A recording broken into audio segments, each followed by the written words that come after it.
Wow, what a super dope field center. A super dope field center to go with this awesome playmat I went undefeated and got. And what did I do it with?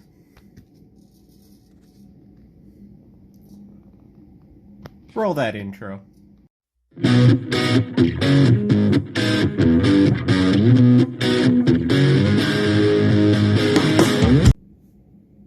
What's good, YouTube? It's your boy, Meh, of Pig and Meh. And like that intro said, I got first place, undefeated, at my local's Yu-Gi-Oh! Day with Salamangreat. If you're curious, I played against Grandmaju, Sky Striker, a deck that I can best describe as 60 card pile. It was basically like some invoked Shaddoll, Mech Knight, crazy shenanigans. That was the total sauce. And Adagnister, as well as Phantom Knights. And I don't remember exactly how too many of my games went in regards to whether I went 2-0 or we had to do the full match. But regardless, this deck did it, and I am super happy that Mirage Stallion is back. And just as a quick update before I get into this, you're about to see a host of different deck profiles, because I also played locals with another deck and got some profiles from there that I think you guys will really like. So let's quit with the BS and show you guys my first place Yu-Gi-Oh! Day Salamangreat deck profile. Alright, start out, play the 1 Gazelle, the 2 Jack Jaguars, the 3 copies of Spinny, 3 copies of Foxy. I opted to run 1 copy of Foul and 1 copy of Falco. Because you got Mirage Stallion back, you need more Salamangreats. I did actually use Foxy quite a bit to try to lock down back row, and it was okay, but overall I'm not 200% sure if he's exactly the best call, because he was a 41st card I wanted to put in at the last minute. But I wasn't disappointed. And the reason you're maxing out on Spinny and Foxy is real simple. Mirage Stallion. Also, Foxy is to deal with there can be only one, because that card is the bane of your existence. So yeah, that's your Salamangreats for your support. I just opted for 3 Buffalo Row and 1 Sea Archiver. I play a lot of hand traps, and I just wanted to dig for them. So that's why I played this over Debug. And this is a fantastic level 3 extender. This card did a lot of work, and I think everybody needs to be playing at least 1 copy of if you're playing this deck. Now onto my very extensive hand trap lineup. Went with 3 Ash, 3 Droll, 2 Effect Veiler, and 2 Ghost Spells. This card overperformed. This card was real good, and you kind of have to play 3 because you can get it back with your Sunlight Wolf. This card has been very surprisingly great. I think everybody should be considering it right now, because I guess you could still target cards, which is good. And we're not really dealing with the format of a giant boss monster that's a pain in the ass, but you have Access Code Talker in the extra deck to deal with that anyways, but I digress. And Ghost Spell was just in case I went against like Drytrons or something. I basically wanted all the outs and all the things. Now onto the spells and traps. Of course you play the 1-1, 2. I think this is about as good a ratio as you can get without any of these cards ever being dead. I wish they would have put this at 2 or 3, but you know what? I got Mirage Stallion back. That works well enough. Then you played triple Signet Mining, because you're playing a... I'm going to put the Spanish one in front. You're playing a Cyverse deck. You have to play it. 2 copies Pot of Desires. You search your field spell. You search your Gazelle as soon as possible. And there you go. Then you just dig for hand traps. Called by the Grave, and Harpy's Feather. I think this is absolutely necessary right now to be playing this card. Even at 1, you kind of just need it to answer things. And I played this because I want a main deck out to every fucking floodgate that kills me.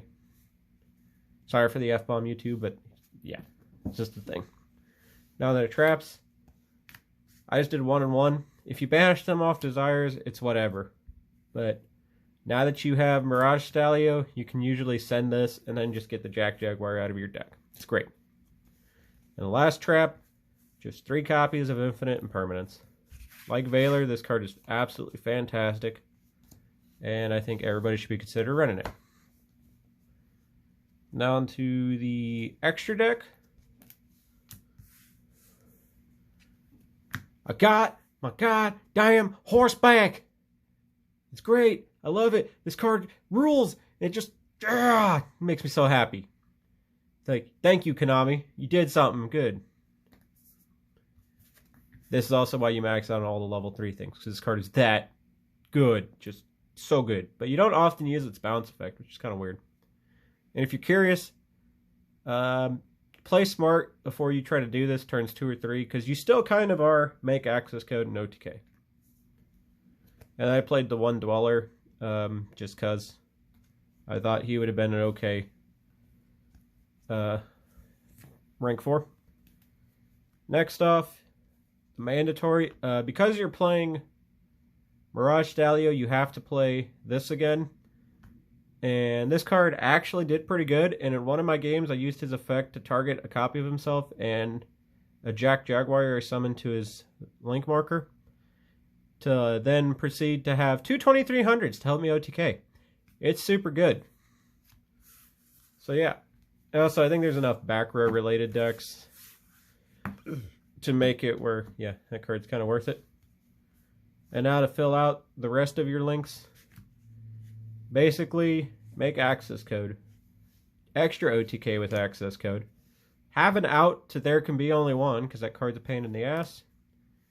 Extra Super Mondo Mega OTK with access code. Also, this is still an OTK if you waste your access code early. Pretty simple stuff. Access code is clearly very important, because when you didn't have Mirage Stalio, you basically just access code OTK'd people. That's it. Now on the side deck, I decided to run 2 Lancia, 1 Pankratops. Again, where there can be only 1 outs, and yeah, just in general. And this is in case Dino was around. 2 Fantastical Dragon Phantasmes, Sky Striker, host of other things. I teched the 1 Prohibit Snake because it's a non-targeting bounce and it can come back to your hand. I sided it in, but it really didn't do anything. 2 copies of Nibiru helped me win my last round against Adagnister, because if they don't put a negate on board, you just do that and then you just out it. The 3rd Ghost Bell, just in case I needed her. More there can be only 1 outs. And you need back row hate of some variety. These could also be Twin Twisters if you wanted. But I just opted for this because I thought it would be a little bit better. And the match that got me the undefeated before top 4 cut, I top decked this like a boss and outed a Mystic Mine, and it felt great. And then the last card I opted to do was 3 copies of Dark Ruler No More. Just generic. So yeah, there you go. My first place, undefeated, Yu-Gi-Oh! Day, Salamangreat deck profile. I absolutely love this deck, and I am glad I finally get to play my damn horse again. This was an absolutely fantastic time and made me feel really good about, you know, my thing about playing this game, to have such a successful end result. And yeah, there we go. That's my deck profile. You guys should come to expect that there will be a couple of more deck profiles, because I went to locals this same week and got some super cool ones to show you guys.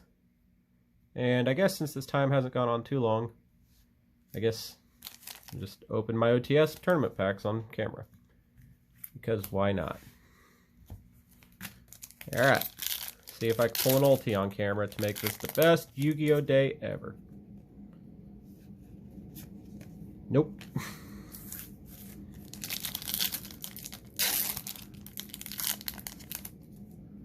Yeah.